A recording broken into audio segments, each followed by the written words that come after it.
बोला पुंडलिक वरदेव हरी विठ्ठल. श्री ज्ञानदेव तुकाराम.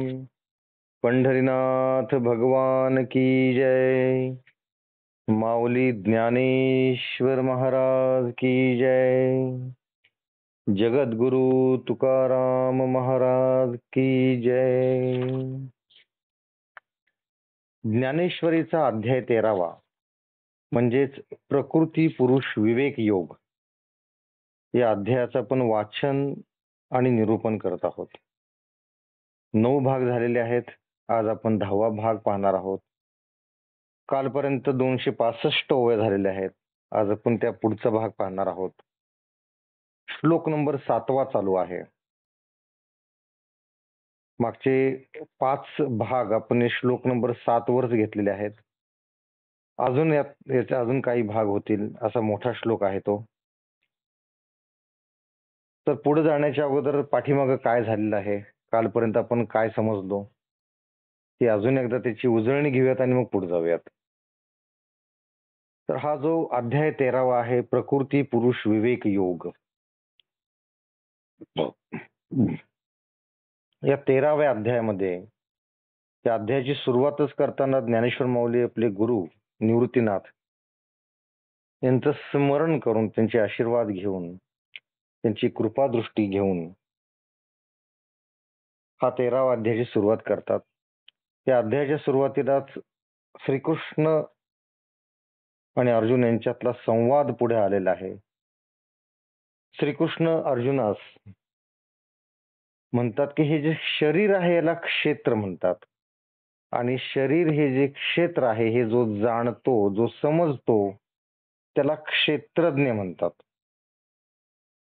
आणि पुढे सांगताना श्रीकृष्ण असं म्हणतात की सर्व क्षेत्रांमध्ये जो क्षेत्रज्ञ आहे तो मीच आहे. बघा काय योगायोग आहे. आज दहीहंडीचा काला हा उत्सव सुरू आहे. सर्वीकडे सर्वत्र जोशाने उत्साहाने हा सण साजरा होत आहे. आणि आज आपण श्रीकृष्ण आणि अर्जुन यांच्यातला संवादच आणि त्यातून मिळणारं ज्ञान याचंच आपण वाचन आणि निरूपण करत आहोत. तर ज्ञानेश्वर माऊली इथे सांगतात की श्रीकृष्ण अर्जुनाबरोबर संवाद करताना क्षेत्र आणि क्षेत्रज्ञ या दोन्ही गोष्टींची व्याख्या करतात.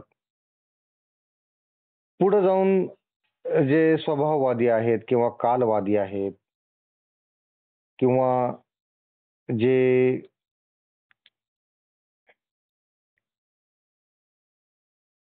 सांख्य मतवादी आहेत किंवा संकल्पवादी आहेत, कर्मवादी आहेत, या प्रत्येकाने आपापल्या परीनं या क्षेत्रावर कुणाची सत्ता आहे, म्हणजे हे शरीर कोणाच्या मालकीचं आहे हे सांगण्याचा प्रयत्न केला. परंतु त्या कुणालाच ते सांगणं जमलं नाही. कुणालाही आतापर्यंत समजलेलं नाही की या शरीरावर सत्ता नेमकी कोणाची आहे. शरीर बनले पंचमहाभूतापासून. शरीर जे बनलेलं आहे ते पंचमहाभूतांपासून बनलेलं आहे. पंचमहाभूते म्हणजे कुठली? पृथ्वी, आप, तेज, वायू व आकाश. म्हणजे या 5 तत्वांची पंचमहाभूते प्रत्येकाचं आपल्या शरीरामध्ये, प्रत्येकाच्या शरीरामध्ये अंश आहे. हे जरी खरं असलं तर याच्यावर सत्ता कोणाची आहे?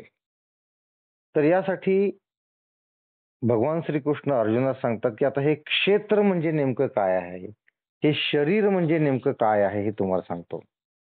हे अर्जुनास सांगतो असं म्हणतात. आता या शरीराला क्षेत्र का म्हटलेलं आहे? क्षेत्र म्हणजे शेत. आपलं जे शेत असतं ना ते म्हणजे हे शरीर, म्हणजे हे क्षेत्र म्हटलेलं आहे शरीराला. कारण आपण शेतामध्ये जसं अन्नधान्य पिकवतो, पीक पिकवतो, तसंच आपण या शरीराच्या माध्यमातून, या क्षेत्राच्या माध्यमातून सुख आणि दुःख ही पिके आपण घेत असतो. आणि हे सुख आणि दुःख हे आपल्या कर्मावर अवलंबून असतं. आपण जे कर्म करतो त्या कर्माप्रमाणे आपल्याला सुख आणि दुःख मिळतं. म्हणून याला क्षेत्र असं म्हटलेलं आहे. तर श्रीकृष्ण अर्जुनास सांगतात की हे जे क्षेत्र आहे हे 36 तत्वांनी बनलेलं आहे. आता हे 36 तत्व कुठले आहेत? तर 5 कर्मेंद्रिय आहेत, 5 ज्ञानेंद्रिय आहेत. कर्मेंद्रिय म्हणजे कुठली? हात, पाय, गुद, वाचा आणि शिश्न हे कर्मेंद्रिय झालेत. आणि ज्ञानेंद्रिय म्हणजे ज्याच्यातून आपल्याला ज्ञान होतं, म्हणजे ज्याच्यातून आपल्याला सेन्स मिळतो, सेन्सेशन, सेन्स करण्याचे जे अवयव आहेत ते म्हणजे काय? कान, डोळे, त्वचा, नाक व जिव्हा. ह्यांना ज्ञानेंद्रिय म्हणतात. हे झाले 10. म्हणजे कर्मेंद्रिय 5 आणि ज्ञानेंद्रिय 5 असे 10. मन 11. प्राण व उपप्राण, प्राण व 5 उपप्राण. नंतर इच्छा, मन, इच्छा आली तिथं द्वेष आला. नंतर सुख, दुःख, चेतना,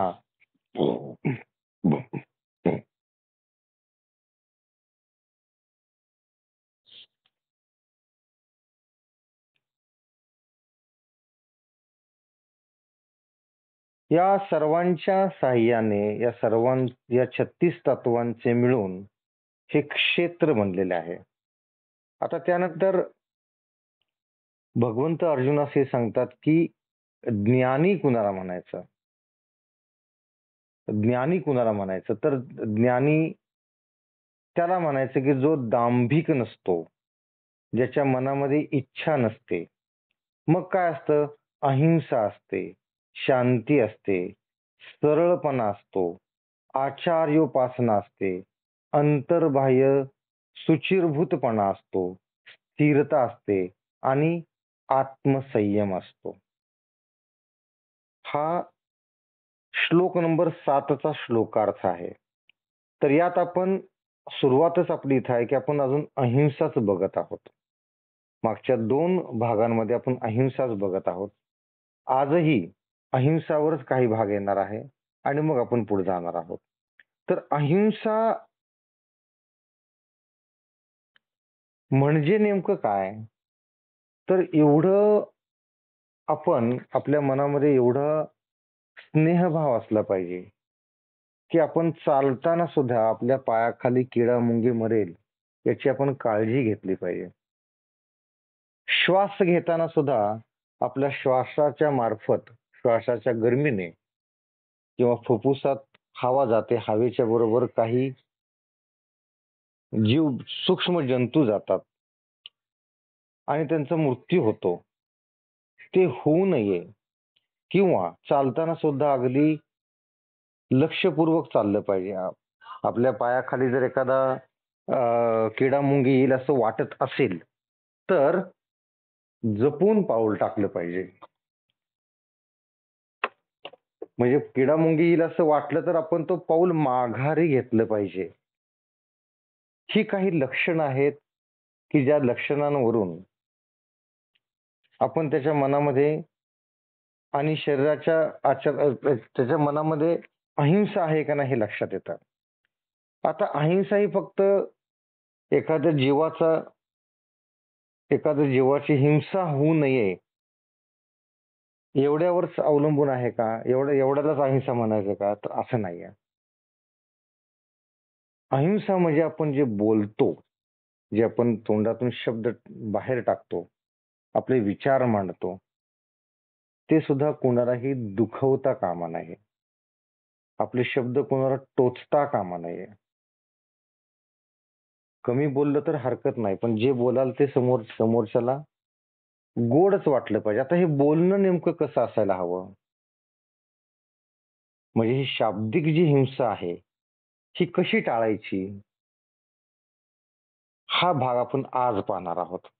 तर कालच्या भागापर्यंत आपण हेच इथपर्यंत आपण आलो होतो की तोंडातून कमी जास्त निघेल व ते कोणाच्या वर्मी न लागावे व त्यापासून कोणत्याही मनाला शंका उत्पन्न होऊ नये असं आपलं बोलणं असावं. इथपर्यंत आपण काल आलो होतो. आता ओवी नंबर 265 तिथपासून आपण पुढे जाऊयात.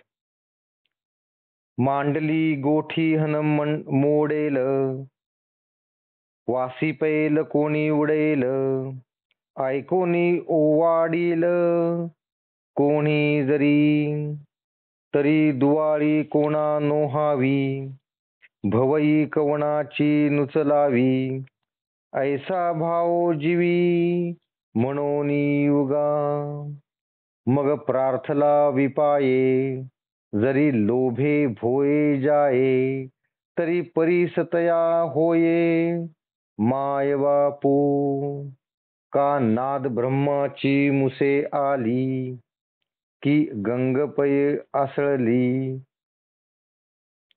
परित्रे ते आले वार्धक्य जैसे, तैसे साच आणि मवाळ, मितले आणि रसाळ, शब्द जैसे कल्लोळ अमृताचे. आता बघा, शब्द आपले कसे असायला हवेत हे यात सांगितलेलं आहे. अतिशय महत्वाचं आहे. आपण शब्दानंच माणसं जोडतो आणि शब्दानंच माणसं तुटली जातात. शब्दानंच आपली कामं होतात आणि शब्दामुळेच आपली कामं होत सुद्धा नाहीत. आपण आजकालच्या व्यवहारामध्ये 80% काम हे शब्दानंच करतो. पूर्वी भरपूर कष्ट करावे लागायचे. जास्त करून काम हातापायानं म्हणजे कर्मेंद्रियानं व्हायचे. आता जास्तीत जास्त काम हे आपल्या वाचेनं होतात. म्हणून आपली वाचा शुद्ध असली पाहिजे. आपल्या वाचेमध्ये चांगले शब्द असले पाहिजेत. आता हे कसे येतील? तर त्यासाठी अगोदर मन शुद्ध असलं पाहिजे. मन शुद्ध असेल तर तुमची वाचा आपोआप शुद्ध होते. तेच आता इथे सांगितलेलं आहे की कोणाचा ठरलेला बेत मोडेल, कोणास भीती वाटेल व कोणी डचकून जागे होईल, आणि जरी कोणी आपल्या बोलण्याचा तिरस्कार केला तरी कोणाला पीडा होऊ नये व कोणी भिवया उंच चढवून आपल्याकडे पाहू नये असे मनात आणून जो बोलत नाही, मग कदाचित कोणी प्रार्थना केली व लोभाने जरी बोलू लागला तर ऐकणाऱ्यास त्याचे बोलणे आई बापाप्रमाणे उपदेशपर वाटावे. बघा, बोलायचं कसं हे सांगितलेलं आहे. त्या अगोदर काय सांगितलं की कसं बोलायचं नाही. तर आपलं बोलणं असं नसावं की कोणाचा तरी बेत मोडावा. बघा, आपले मित्र आपण कुठे चाललेलो असतो, ठरतं आपलं की हा इकडे ट्रिपला जायचं म्हणून, आणि एखादा मध्येच म्हणतो की जावा तुमचं तुम्ही, मला नाही वेळ, तुमचं तुम्ही जाऊन या.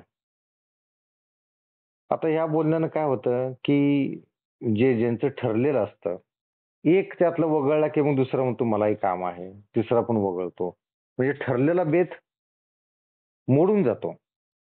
तर त्यामुळे आपलं बोलणं असं असावं की ठरलेला बेत मोडू नये किंवा कोणाला भीती वाटेल असं बोलायचं नाही. काही जणांना सवय असते उगीच गोष्टी भीतीदायक करून सांगायच्या, परिणाम अगोदर सांगायचे, घटना सांगायच्या अगोदर परिणाम सांगायचे, अशी काही लोकांना सवय असते. बघा, नीट बघा, नाहीतर बघ पोलीस केस होईल, पोलीस घरी येतील, हे होईल ते होईल, तर तुरुंगात जावं लागेल, बऱ्याच गोष्टी सांगतात. अरे नेमकं करायचं काय ते ते सांगा ना. म्हणजे परिणाम अगोदर सांगतात, घाबरवून टाकतात, समोरच्याला भीती वाटेल असं बोलतात. तर तसं बोलायचं नाही. अजून काय सांगितलं, व कोणी डचकून जागे होईल. एखादा कोणी नुकताच झोपलेला असेल तर मुद्दाम काहीतरी आवाज करायचा. कोणी झोपला असेल तर प्रँक करण्यासाठी त्याच्या शेजारी फटाका लावायचा. मग तो डचकून जागा झाला, तो घाबरला की याला आनंद होणार. असले उपक्रम करायचे नाहीत. अजून काय सांगितलंय, आणि जरी कोणी आपल्यावर बोलण्याचा तिरस्कार केला तरी कोणालाही पीडा होऊ नये व कोणी भिवया चढून आपल्याकडे पाहू नये असे मनात आणून जो बोलत नाही.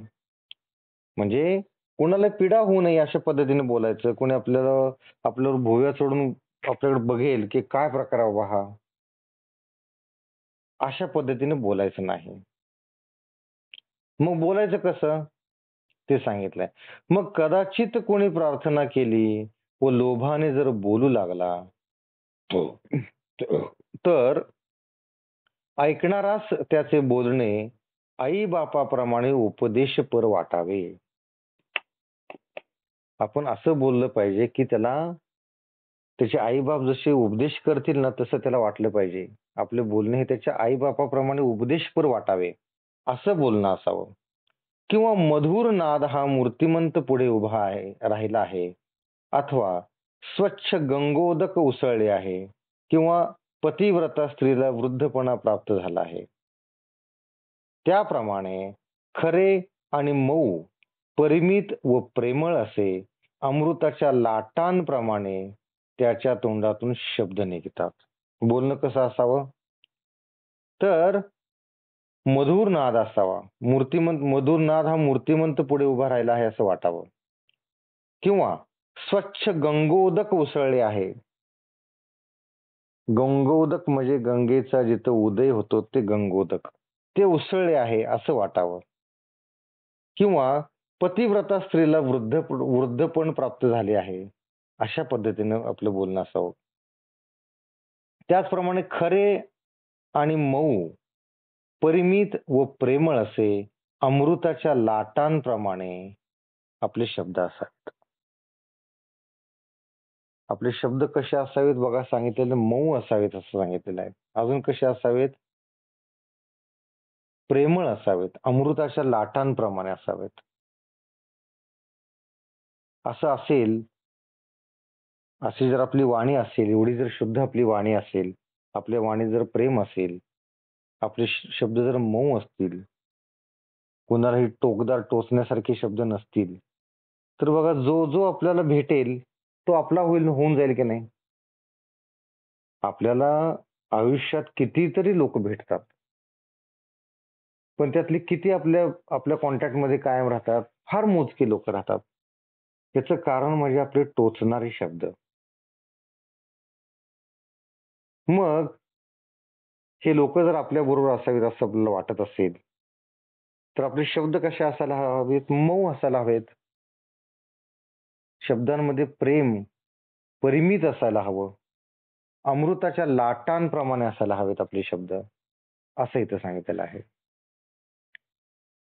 विरोध वाद बळू, प्राणिता पढाळू, उपहासू छळू, वर्मस्पर्शू, आटू वेगू विंदाण, आशा शंका प्रतारण, हे संन्यासिले अवगुण, जया वाचा आणि तयाची परी किरीटी, ठाऊ जयाची ये दिठी, सांडिलिया भ्रुकुटी, मोकळिया, का जे भूती वस्तू आहे, तिये रूपोषके विपाये, म्हणून वासून पाहे, बहुत करुणी, ऐसा ही कोणे एके वेळे, भीतरले कृपेचे निवळे, उघडोनी डोळे दृष्टी घाली.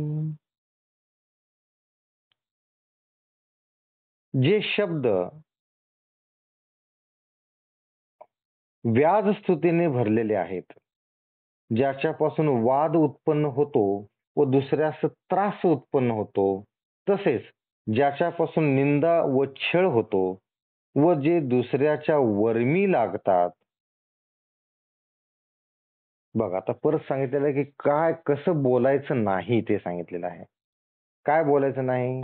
की ज्याच्यापासून दुसऱ्याला त्रास उत्पन्न होईल, एखादा वाद उकरून निघेल, असं बोलायचं नाही. अजून काय?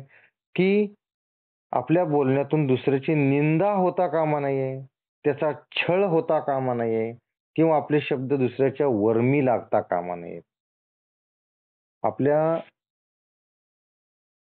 आपण आता प्रत्येकानं आपापली वाचा जी आहे त्याचं पहिल्यांदा अवलोकन करायचं. आपण बोलतो कसं? कारण आपल्यापासून जर लोक दुरावत असतील तर आपण आपल्या वाचेची, आपल्या शब्दाची छाननी करणं आवश्यक आहे. लोक आपल्यापासून दुरावतात का? आपल्या जवळ का येत नाहीत लोक? आपल्या स्वभावात असं काय आहे? जे स्वभावात असतं, जे मनात असतं ते वाचेच्या मार्फत बाहेर येतं. मग असं काय आहे आपल्या मनामध्ये?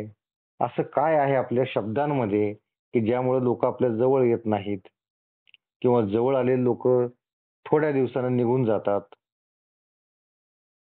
तर मग हे आपण आपलं पृथक्करण आपण केलं पाहिजे. आपण परीक्षा आपण केली पाहिजे की आपल्या शब्दांमध्ये काय चुकी आहे? आपल्या बोलण्यांमध्ये काय चुकी आहे? मग काय बघायचं की आपण असं काय बोलतो का की ज्यामुळे वाद निर्माण होतो? काही जणांना सवय असते. व्यवस्थित सगळे मित्र बसलेले असतात, गप्पा मारत असतात. मध्येच राजकारणाचा विषय काढायचा. मग कोण काँग्रेसचा असतो, कोण बीजेपीचा असतो, सुरू झाला वाद मग. काय नडलंय का हे करायचं? आपलं बोलणं असं असं असं असूच नाहीये की वाद उत्पन्न व्हावा किंवा दुसऱ्याला त्रास व्हावा. काही जणांना सवय असते आरोप करायचा. हे तुझ्यामुळे झालं. काही झालं तर तुझ्यामुळे झालं. दुसऱ्यावर आरोप लावायचा. हे आरोप लावणं जे आहे ना याच्यामुळेच सासू-सुनांमध्ये वाद होतात, मित्र-मित्रांमध्ये वाद होतात. काहीही आधार न घेता, कुठल्याही गोष्टीचा आधाराचा विचार न करता उगीचच समोरच्यावर आरोप करून टाकायचा. तू नसला असतास तर आम्ही सुखी असलो असतो. म्हणजे काय? तू आहे म्हणून आम्ही दुःखी आहोत. झाला ना आरोप त्याच्यावर. असे मनाला चरे पाडणारे आपण जे शब्द बोलतो, त्यामुळं वाद उत्पन्न होतो. किंवा अजून काय सांगितलेलं की आपल्या शब्द असे असावेत की ज्याच्यामुळे समोरच्याची निंदा किंवा छळ होऊ नये. तुम्हाला एक उदाहरण म्हणून सांगतो. माझी भाची आहे, तिची मुलगी एक 6-7 वर्षाची आहे. तिच्याबरोबर तिच्या अजून 2-3 मैत्रिणी आल्या होत्या. मी त्यांच्याशी गप्पा मारत बसलो होतो. भरपूर गप्पा, खेळणं वगैरे सुरू होतं. मी त्यातल्या प्रत्येकीला खेळता-खेळता एक प्रश्न विचारला, की "तुला हिच्यात काय चांगले गुण दिसतात?" प्रत्येकाला मी विचारत होतो, की "तुला तुझ्या मैत्रिणी तुझी चांगली मैत्रीण कोणती घेतली? ही चांगली मैत्रीण. बरं ठीक आहे. तुला तिच्यातलं काय चांगले गुण आवडतात? कशामुळे तुला ती आवडते?" तर आता ते 5-6 वर्षाच्या मुली ऊ असं करायला लागल्या. नेमकं त्यांना सांगता येईना. मग मी थोडासा प्रश्न फिरवून टाकला. "मग तुला ही आवडते, मग ह्याच्यापेक्षा ही थोडीशी कमी आवडते दुसरी मैत्रीण. मग ही का कमी आवडते?" म्हणजे मी तिला प्रश्नात हे विचारलं, की "तिच्यात दुर्गुण काय आहेत?" तर तिनं पटापट सांगायला सुरुवात केली. लगेच 4-5 तिने दुर्गुण सांगायला सुरुवात केली. याचा अर्थ काय? लहानपणापासूनच आपण आपल्या मुलांना समोरच्यामध्ये सद्गुण बघण्याची सवय लावलेली नाही. मग काय सवय लागलेली त्यांना चुकून? दुर्गुण बघण्याची सवय लागलेली आहे. दुर्गुण बघण्याची सवय लागल्यामुळं आपल्या शब्द भांडारामध्ये दुर्गुणाची विशेषणं जास्त आहेत. तर दुर्गुणाची विशेषणं म्हणजे काय? की तो कपटी आहे, तो वाईट आहे, तो चांगला नाहीये, तो त्रास देतो. ही सगळी दुर्गुणाची विशेषणं आहेत. आणि सद्गुणाची विशेषणं काय? की तो अतिशय छान बोलतो हां. बघा आपल्या बोलण्यामध्ये कायम समोरच्याची स्तुती असावी. हां, निंदा तुम्हाला करायचीच असेल, तर ती स्वतःची करायची. म्हणजे आपल्यामध्ये काय कमी आहे, हे आपण शोधायचं असतं. समोरच्यातली कमी शोधण्यास तुम्हाला काही अधिकार नाहीये आणि ते सांगणं तर अजिबातच अधिकार नाहीये. समजा तुम्हाला दिसलं त्यात कमतरता आहे, तरी त्याला बोलू नये. ही एक प्रकारची हिंसाच आहे. म्हणून इथं हेच ज्ञानेश्वर माऊलींनी हेच सांगितलेलं आहे, की शब्द अतिशय जपून वापरायचे, की ज्याच्यानं समोरच्याच्या मनावर चरे उमटता कामा नये, वाद उत्पन्न होऊ नये, समोरच्याला त्रास होऊ नये, त्याची निंदा किंवा छळ होऊ नये आणि त्या शब्दाने दुसऱ्याच्या मनाला वर्मी घाव बसू नये. ते शब्द त्याच्या वर्मी लागू नये असं आपलं बोलणं असावं. अजून काय सांगितलेलं आहे ते आपण वाचूयात. त्यासाठी ओव्या वाचाव्या लागतील आपल्याला. आटो वेगो विंदाण, आशा शंका प्रतारण, हे संन्यासिले अवगुण, जया वाचा आणि तयाची परी किरीटी, ठाऊ जयाचे निदिठी, सांडिलिया भ्रुकुटी मोकळिया, का जे भूती वस्तू आहे, तियो रूपेश केवी पाये, म्हणून वसून पाहे बहुत वरुणी, ऐसाही कोणे एके वेळी, भीतरले कृपेचे निबळी, उघडोनी डोळे दृष्टी घाली. आपण हे वाचलं होतं. ठीक आहे, परत अजून एकदा झालं की अजून काय नसायला पाहिजे शब्दांमध्ये, की आपल्या शब्दांमध्ये, आपल्या बोलण्यांमध्ये अटी, अवसान, कपट, आशा, शंका, थकबाजी ही भरलेली आहेत असे शब्द जो आपल्या वाचेने बोलत नाही ती अहिंसा. मग हिंसा काय? तर ह्याच्या उलट, की जो असं बोलतो, काय बोलतो, त्याच्या बोलण्यामध्ये अटी असतात. बघ, तू असं केलं तर मी असं करेल. तू जर मला 10 रुपये दिले तर मी तुझं हे काम करेल. लहानपणापासून मुलांच्या डोक्यात आपण हेच घालतो. मुलांकडून काय आपल्याला गृहपाठ करून घ्यायचा असेल किंवा छोटंसं काम करून घ्यायचं असेल, टेबल पुसून घे. समजा जेवण झालं की आपण म्हणतो की डायनिंग टेबल पुसून घे. लहान मुलाला आपण सवय लावायच्या असतात, लावतो आपण. मग तो कधी ऐकतो, कधी ऐकत नाही. मग ज्यावेळेस ऐकत नाही त्यावेळेस आपण काय म्हणतो, तो टेबल पुसून घे, मग मी तुला खाऊ देतो. किंवा आई म्हणते टेबल पुसून घे, तुला लालूच देतो आपण त्याला. आता ही लालूच काही प्रमाणात देणं ठीक आहे, लहान मुलं असतात. पण ही सवय लागू नये याची आपण काळजी घेतली पाहिजे. नाहीतर हीच लालूच घेण्याची जर सवय लागली तर लालूचचं रूपांतर पुढे लाचेमध्ये होतं आणि आयुष्यभर हा लाचच घेत राहतो मग. म्हणजे लाच घेतल्याशिवाय काय काम करायचं नाही हेच त्याच्या डोक्यात बसतं. तर असं नसू नये. म्हणजे आपल्या बोलण्यामध्ये किंवा आपल्या त्याच्यामध्ये अटी-तटी असू नयेत. अट असू नये. काही जरी करायचं झालं आपण विनाअट काम करू शकतो ना. त्यांना कोणी जर आपल्याला एखादं काम सांगितलं, आपण विनाअट करायचं, विनाशर्त करायचं. त्याने त्याच्या बदल्यात काय देऊ नाहीतर ना देऊ. शेवटी आपला मित्रच आहे, आपले घरचेच आहेत, पै-पाहुणे आहेत. बरोबर आहे. तर आपल्या बोलण्यामध्ये अटी असू नयेत किंवा कपट असू नये. एखादं बोलणं आपण एकदम गोड असं बोलतो.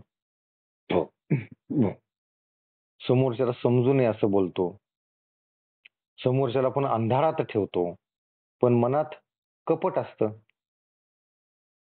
तर असं कपट असू नये किंवा आशा, शंका, ठकबाजी ही सुद्धा नसावी.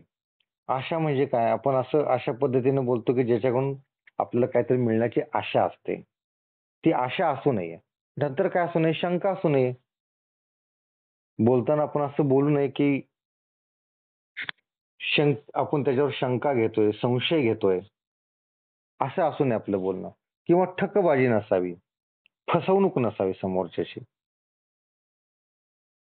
तर अशा पद्धतीनं हे आपले शब्द असले पाहिजेत किंवा हे अशा गोष्टी आपल्या बोलण्यामध्ये नसायला हव्यात. म्हणजे ती अहिंसा झाली. असेल तर ती हिंसा झाली. अजून काय सांगितलं बघा, त्याचप्रमाणे अर्जुना, ज्याची दृष्टी स्थिर असून भिवया मोकळ्या असतात. तुम्हाला जर लक्षात घ्यायचं असेल की समोरचा व्यक्ती आपल्याशी बोलताना शब्द त्याचे वेगळे आहेत, पण त्याचा चेहरा काहीतरी वेगळंच सांगतोय. हे जर समजून घ्यायचं असेल तर त्याचे डोळे बघायचे आणि भिवया बघायच्या. त्याचे डोळे स्थिर नसतात बघा. जर कोणी खोटं बोलत असेल तर तो इकडे-तिकडे बोलतो. आपल्या दृष्टीस दृष्टी देऊ शकत नाही. किंवा तो जर थोडासा रागावला असेल, त्रासला असेल, तर त्याच्या भिवया जवळ आलेल्या असतात त्रासल्यामुळं. कपाळावर आट्या पडलेल्या असतात. त्याच्यावर आपल्या लक्षात येतं की हा त्रासलेला आहे. तर इथं तेच सांगितलेलं आहे की ज्याची दृष्टी स्थिर असून भिव्या मोकळ्या असतात. म्हणजे ज्याच्या कपाळावर आठ्या दृष्टीस पडत नाहीत. कारण प्रत्येक प्राण्यात ब्रह्म भरले आहे. त्याला कदाचित त्रास होईल म्हणून जो बहुत करून कोणाकडेही पाहत नाही. त्याच्या मनामध्ये एवढा कृपाभाव आहे की तो आपल्या बोलण्याने, आपल्या पाहण्याने सुद्धा कोणाला त्रास होऊ नये एवढी तो काळजी घेतो. ह्याला म्हणायचं अहिंसा. असे असताही एखाद्या वेळेस आतल्या कृपेने, आतल्या कृपेच्या बळाने जर डोळे उघडून कोणाकडे पाहिले तर चंद्रबिंबातून निघणाऱ्या अमृताच्या धारा जरी कोणाच्या दृष्टीस पडत नाहीत, तरी चकोर पक्षी चंद्राकडे एकसारखे टक लावून पाहू लागले म्हणजे त्याचे अमृताने पोट भरते. त्याचप्रमाणे ज्या प्राण्याकडे तो आपल्या दृष्टीने पाहिल त्याला समाधान होते. आपण एखाद्याकडे असं पाहिलं पाहिजे की त्याला समाधान व्हायला हवं. त्याला समाधान होण्यासाठी आपल्या दृष्टीत पहिल्यांदा प्रेम असायला हवं त्याच्याविषयी. दया असली पाहिजे. मनात जर दया असेल तर तुमच्यावर हिंसा होणं शक्यच नाहीये. त्यासाठी पहिल्यांदा मन आपलं नीट असलं पाहिजे तर आपल्याकडून अहिंसा घडते, नाहीतर घडत नाही. तैसे प्राणियासी होये जरी तो काही वासू पाहे, तया अवलोकनाची सोये कुर्मीही नेणे. किंबहुना ऐसी दिठी जयाशी भूतासी, करही देखसी तैसेची ते. तरी होऊन या कृतार्थ राहिले सिद्धांचे मनोरथ. तैसे जयाचे हात निर्व्यापार. अक्षम आणि संन्यासिले का निरंधन आणि विझाले. मुकेनी घेतिले मौन जैसे. तया परी काही जया करा करणे नाही. जे अकर्तयाच्या ठाई बैसो येती.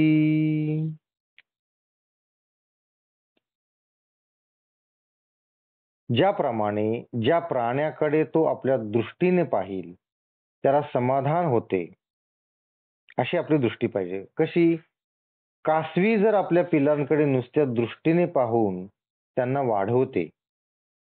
कासव हा असा प्राणी आहे की जो आपल्या पिलांना आपल्या दृष्टीने खाद्य देतो. प्रत्यक्ष त्याला खायला देत नाही. किंवा कासवाला स्तन नसतात. दूध पाजत नाही. ठीक आहे. मग ती पिलं कशी मोठी होतात? तर त्याच्या दृष्टीने, कासवाच्या दृष्टीने तो जरी आपल्या पिलांकडे नुसत्या दृष्टीने पाहू लागले तरी ते मोठे होतात, त्यांना वाढवलं जातं. कासवीलाही त्या दृष्टीचे प्रेम कळत नाही. किंबहुना जो भूतमात्राकडे अशा प्रेमळ दृष्टीने पाहतो त्याच्या हातचे गुण पाहू गेले असता तेही दृष्टीप्रमाणेच अलौकिक आहेत. आपली सगळ्यांकडे बघण्याची दृष्टी एवढी प्रेमळ असायला हवी, एवढी प्रेमळ असायला हवी की कशी कासविणीसारखी, की ती कासविण फक्त दृष्टीने आपल्या पिलांना मोठे करते. एवढा प्रेमभाव तिच्या दृष्टीमध्ये असतो. तसंच आपलं असलं पाहिजे. आपल्या सगळ्यांच्याकडे बघण्याची दृष्टी ही कासविणीसारखी प्रेमळ असली पाहिजे. ज्याप्रमाणे ब्रह्मनिष्ठेचे मनोरथ पूर्ण झाले असतात त्याप्रमाणे ज्याच्या हातात काही एक करण्याची इच्छा नसून ते निर्व्यापार असतात.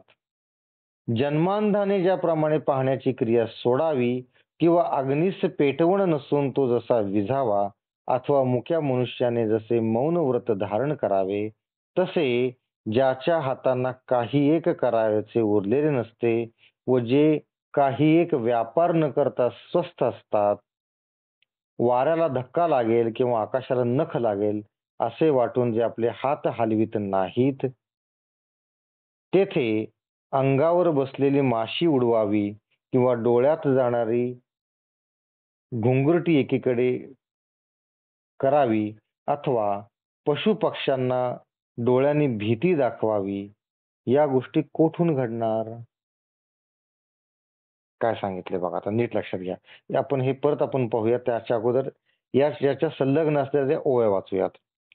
असुडेल वारा, नख लागेल अंबरा, या बुद्धी करा चळोनेदी, तेथ अंगावरीली उडवावी, का डोळा रिगते झाडावी, पशु पक्षा दावावी, त्रास मुद्रा, इया केवतिया गोठी, नावडे दांडू काठी, मन शस्त्रांचे किरटी, बोलणे एक, लीला कमले खेळणे, का पुष्पमाला झेलणे, ना करी म्हणे गोफणे, ऐसे होईल.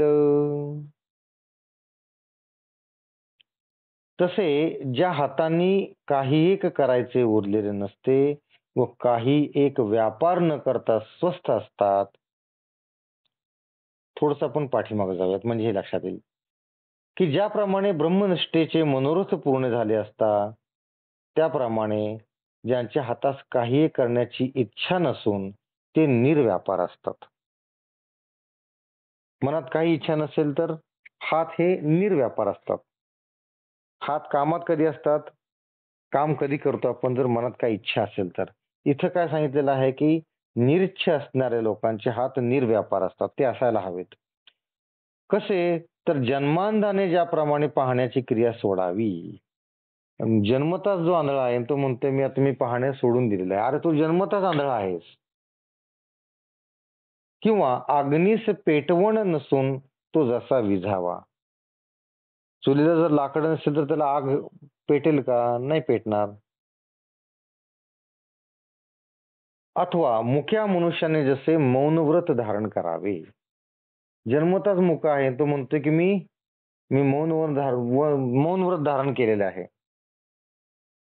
आता हे तरी तो कसं बोलून दाखवणार म्हणा. तसे ज्याच्या हातांनी काही एक करायचे उरलेले नसते व जे काही एक व्यापार न करता स्वस्थ असतात, असे जे ते काय करतात की वाऱ्याला धक्का लागेल किंवा आकाशाला नख लागेल असे वाटून जो आपले हात हलवित नाहीत, जेथे अंगावर बसलेली माशी उडवावी किंवा डोळ्यात जाणारी घुंगुरटी एकीकडे करावी अथवा पशुपक्ष्यांना डोळ्यांनी भीती दाखवावी, या गोष्टी कुठून घडणार? ज्याच्या मनातच एवढी करुणा आहे तर तो अंगावर बसलेली माशी तरी का हलवेल? कारण माशी झाडताना माशीला धक्का लागला तर तिला इजा होईल ना.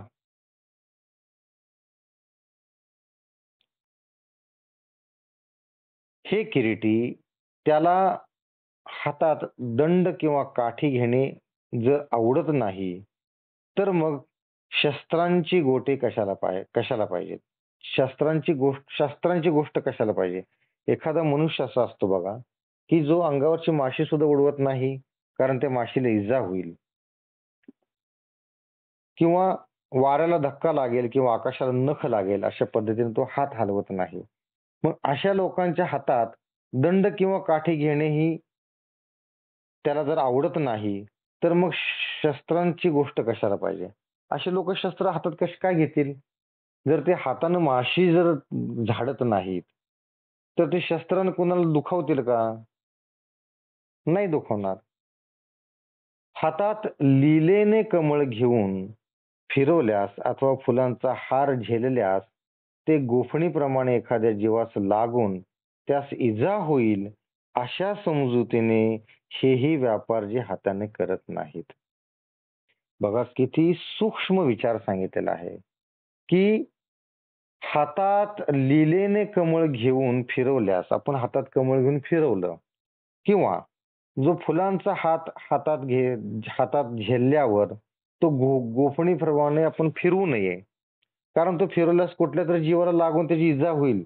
फुलांनी सुद्धा एखाद्याला इजा होईल. एवढी जर काळजी एखादा घेत असेल, तर तो शस्त्र कधी वापरेल का हो? याला म्हणतात अहिंसा. याला म्हणतात अहिंसा, की आपल्या हातातल्या फुलाने सुद्धा इतरांना इजा होऊ नये, एवढी काळजी घ्यायला हवी.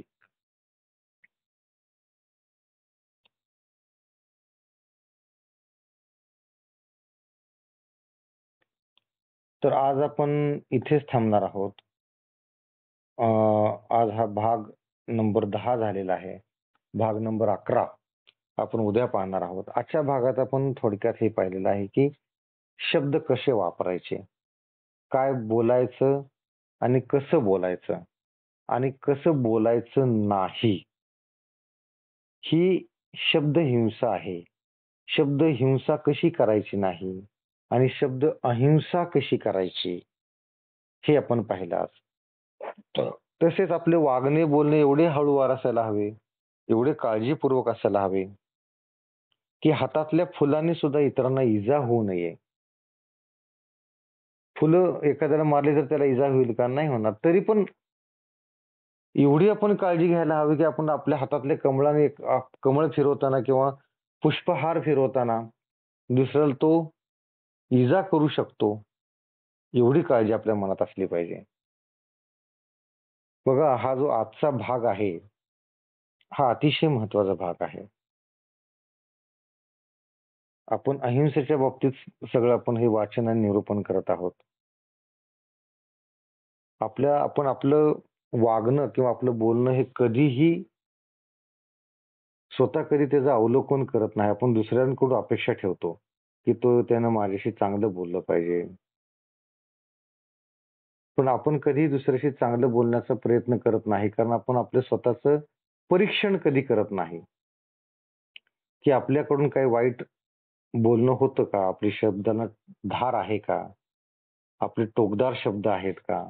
आपण उगाचच वाद उत्पन्न होईल असं बोलतोय का? आपण कपट वासनेने कुणाशी बोलतोय का? किंवा आपल्या बोलण्यामध्ये ठकबाजी, शंका, आशा आहे का? किंवा आपल्या बोलण्याने कुणाची निंदा होईल का? कुणाचा छळ होईल का? हे आपण आपल्या शब्दांचं परीक्षण केलं पाहिजे आणि ते परीक्षा करून आपण शब्द आपल्या तोंडातून बाहेर टाकले पाहिजेत. म्हणजे आपल्याला आपल्या मुखावर आपल्या स्वतःच्या संयमाचा असा दरवाजा असला पाहिजे, की किंवा अशी जाळी असली पाहिजे, की त्या जाळीतून टोकदार शब्द बाहेर पडलेच नाही पाहिजे. धारदार शब्द बाहेर पडलेच नाही पाहिजे. ज्या शब्दांमध्ये, ज्या विचारांमध्ये शंका आहे, ते बाहेर पडलंच नाही पाहिजे. ज्या शब्दांमध्ये, ज्या विचारांमध्ये कपट आहे, आशा आहे, ठकबाजी आहे, असे शब्द बाहेर पडलेच नाही पाहिजे आपल्या मुखातून. एवढा कंट्रोल आपला आपल्या शब्दांवर असला पाहिजे. त्याला म्हणायचं शब्द अहिंसा. आपण याचा कधीही विचार करत नाही. आपण फक्त समोरच्याकडून अपेक्षा करतो. त्यानं माझा अपमान केला, त्यानं मला हे केलं, त्यानं मला ते केलं, माझ्याशी नीट बोलला नाही, समोरून पाहिलं पण पाहून तसाच निघून गेला. असं जर कोण आपल्याला करत असेल, की समोरून पाहून निघून जातो, तर 100% ती वेळ आहे त्याला जज न करता आपण स्वतःला जज करायची. तो आपल्याला बघून आपल्याकडे का आकृष्ट झाला नाही, याचं कारण तुमच्यात आहे. कारण तुमच्यात तेवढं प्रेम नाहीये. तुम्ही समोरच्याला बोलताना तेवढं आदरपूर्वक बोलत नाही, याचा अर्थ असा होतो. आपण समोरच्याशी काळजीपूर्वक विचारपूस करत नाहीये, असा त्याचा अर्थ होतो. म्हणजे आपल्यामध्ये सुधारणा करण्याची किती गरज आहे, हे लक्षात घ्यायला हवं. ना की समोरच्याची निंदा करायला हवी. आपण परत तो भेटला की म्हणतो, "काय त्या दिवशी भेटला होता, नुसतं बघून निघून गेला." असं कुठं असतं का? अरे असं कुठं असतं का? म्हणजे तसं तुझ्यात असायला हवं, की लोकं तुझ्याकडे आकृष्ट व्हायला पाहिजेत. ते आकृष्ट कसे होतील, त्याचा विचार आपण केला पाहिजे आणि त्यासाठी आपले शब्द नीट असले पाहिजेत. शब्दातून हिंसा घडली नाही पाहिजे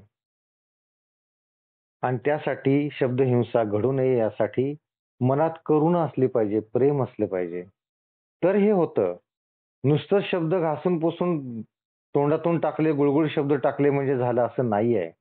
त्याच्यात प्रेमाची आणि करुणेची भावना असली पाहिजे. तर ते शब्द खरे वाटतात, नाहीतर ते नाटक वाटतं. तेवढा स्नेहभाव असला पाहिजे ना शब्दांमध्ये. तेवढं प्रेम असलं पाहिजे. तर ते होतं. म्हणजे या गीतेमध्ये आपल्याला बोलायचं कसं हेही शिकवलेलं आहे किंवा कसं बोलायचं नाही हे सुद्धा सांगितलेलं आहे. एवढं जरी आपल्याला आपण शिकलो या ज्ञानेश्वरीमधून, तरी जन्म सफल झाला असं समजायला हरकत नाहीये. आपण फक्त काय करतो, ज्ञानेश्वरी ऐकायला चांगली वाटते, ओव्या ऐकायला चांगल्या वाटतात, म्हणून आपण टीव्ही बघत-बघत किंवा मोबाईल चाळत-चाळत हे ऐकतो. हे असं ऐकण्याचं हे माध्यम नाही, हे ज्ञान नाहीये. हे समजणारच नाहीये. मग ज्ञानेश्वरी ऐकायची कशी? शब्द न शब्द लक्ष देऊन ऐकायचा. नंतर त्याचं मनन करायचं. रात्री तुम्ही ज्यावेळेस झोपत असता त्यावेळेस त्या शब्दांचं मनन करायचं आणि त्यातलं आपण काय घेऊ शकतो? 100% सगळं घ्यायला हवं. पण त्यातल्या त्यात आपल्यात काय कमी आहे? हे आपण शोधायचं आणि ते घ्यायचं. नुसतं घेऊन ठेवायचं का? तर ते दुसऱ्या दिवशीपासून वाटायला सुरुवात करायची. आणि असे जे काही अहिंसेच्या बाबतीत आपण जे आज ऐकलेलं आहे, ते आजच्या क्षणापासून, आत्तापासून अंमलात आणायला सुरुवात करायची. म्हणजे काय? की आपल्या शब्दांना धार नसली पाहिजे, टोक नसलं पाहिजे. समोरच्याचं मन मोडेल, समोरच्याला त्रास होईल, असं बोलायचं नाही. आपल्या बोलण्यामध्ये कपट नसायला हवं, अटीतटी नसायला हव्यात, शंका-कुशंका नसायला हव्यात, ठकबाजी नसावी. एवढं तर करू शकतो आपण. म्हणजे आपल्याकडून शब्दहिंसा घडू नये, अशा पद्धतीनं आपलं बोलणं असावं. मग बोलणं कसं असावं पाहिजे? हे सगळं नसायला पाहिजे, ठीक आहे. मग काय असायला हवं? तर एवढं आपलं बोलणं हळूवार असलं पाहिजे, आपल्या मनामध्ये एवढं प्रेम असलं पाहिजे, करुणा असली पाहिजे, की आपण समोरच्याचं मन कुठल्याही गोष्टीनं आपल्या बोलण्यानं त्याच्या मनावर चरा पडू नये, असं आपलं बोलणं असायला हवं. तर ते कसं? तर फुलांचा हार आपण अशा पद्धतीनं फुलांचा आपण हार फिरवला किंवा कमळ आपल्या हातात फिरवलं, तर ते लागून कुणाला इजा होईल का? एवढा विचार आपल्या मनात असला पाहिजे. म्हणजे एवढं सूक्ष्म विचार मनात असायला हवा. तर मग मोठ्या गोष्टी, मोठ्या चुका तर आपण करणारच नाही. तर आज आपण इथेच थांबत आहोत. या सर्व अहिंसेचा विचार तुम्ही आज करायचा आहे आणि हे आजच्यापासूनच अंमलात आणायचं आहे. डोळे मिटायचे आहेत, हात जोडायचे आहेत.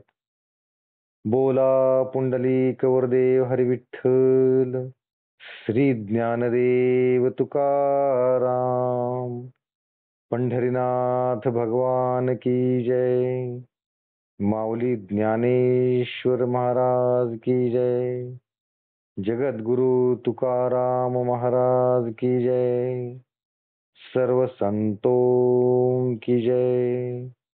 जय जय रघुवीर समर्थ.